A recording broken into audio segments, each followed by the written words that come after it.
اهلا وسهلا فيكم اصدقائي واحبابي، معكم اخوكم سربس شاتشان. رجعت لكم مقطع فيديو جديد، وفي سؤال بحب اسالكم اصدقائي. انا لما بنزل مقطع فيديو بحب يكون نسبة المشاهدين كتيرة منشان يستفادوا العدد الكبير، لانه هي الحمد لله وصلنا 8500 ولسه اكثر.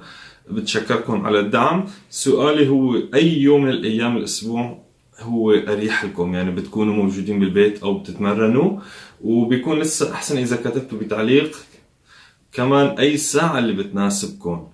وطبعا توقيت، انه انا حاليا بالمانيا، ما بعرف توقيت عندكم، كمان بجوز يكون في فرق ساعة او ساعتين، ان كان بالنهار ان كان العصريات او المسويات، اي ساعة انتم بتكونوا مرتاحين وموجودين او جاهزين انزل مقطع الفيديو، لان هذا الشيء بيدعم المقطع الفيديو بحد ذاته.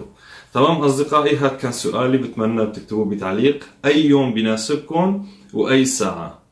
تمام اصدقائي، منشان انزل مقطع الفيديو بالوقت اللي يناسبكم. شكرا اصدقائي، وهذا كان كل شيء كنت حابب اسألكم. دمتم بامان الله.